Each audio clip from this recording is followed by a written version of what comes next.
ভিডিওটিতে ক্লিক করার জন্য আপনাদেরকে জানাই অসংখ্য ধন্যবাদ। আপনারা দেখছেন আপনাদের প্রিয় ইউটিউব চ্যানেল ওয়াও007। তো ফ্রেন্ড, সবাই কেমন আছেন? নিশ্চয়ই খুব ভালো আছেন। ইতিমধ্যে বড় আপডেট, রাজ্য সরকারি কর্মচারীদের এক ধাক্কায় কিন্তু 22% কিন্তু হচ্ছে মহার্ঘ ভাতা।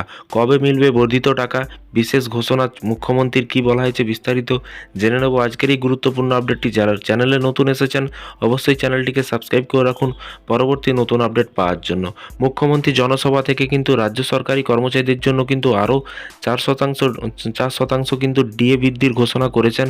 বাজেটে ঘোষিত এই ডিএ কিন্তু কার্যকর হলে কর্মীরা কিন্তু মোট 22% হারে কিন্তু ভাতা পাবেন। নবান্নের সূত্রের খবর, এই বর্ধিত ভাতা 1 এপ্রিল থেকে কার্যকর হবে এবং শীঘ্রই কিন্তু মিলবে টাকা, এরকমটাই কিন্তু মনে করা হচ্ছে। এবং এর পাশাপাশি বলা হচ্ছে চর্চায় কিন্তু বাংলার রাজ্য সরকারি কর্মচারীদের ডিএ বৃদ্ধির খবর। এইদিকে কিন্তু সদ্য কিন্তু কেন্দ্রীয় কর্মচারীদের ডিএ নিয়ে কিন্তু প্রকাশ্যে এলো নতুন তথ্য। জানা গিয়েছে সপ্তম পে কমিশনের আওতায় কিন্তু 2% কিন্তু আরও বৃদ্ধি করলো কেন্দ্রীয় সরকার, যা নিয়ে কিন্তু শুরু হয়েছে নতুন চর্চায়। এই আলোচনার মাঝে কিন্তু রাজ্য সরকারি কর্মচারীদের ডিএ নিয়ে কিন্তু প্রকাশ্যে এলো নতুন তথ্য।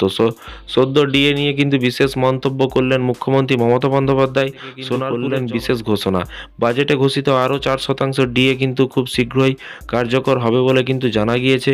এবং মুখ্যমন্ত্রী বলেন আরও 4% ডিএ শীঘ্রই কিন্তু দিয়ে দেওয়া হবে, যেটা বাজেটে কিন্তু ঘোষণা করা হয়েছে। ভোটের আগে কিন্তু মুখ্যমন্ত্রী এই মন্তব্যর নজর কেড়েছে সকলে এবং কর্মীদের মনে আশা জেগেছে যে হয়তো ভোটের আগেই কিন্তু অ্যাকাউন্টে ঢুকবে বর্ধিত ডিএর টাকা, এরকমটাই কিন্তু সকলে মনে করছে। নবান্নের সূত্রের খবর যে আগামী কয়েকদিনের মধ্যে বাজেটে ঘোষিত ডিএ নিয়ে কিন্তু অর্থ দপ্তরে এই বিষয়ে কিন্তু আনুষ্ঠানিক বিজ্ঞপ্তি জারি করেছে।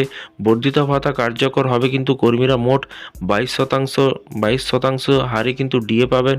এর পাশাপাশি ডিএ যেদিন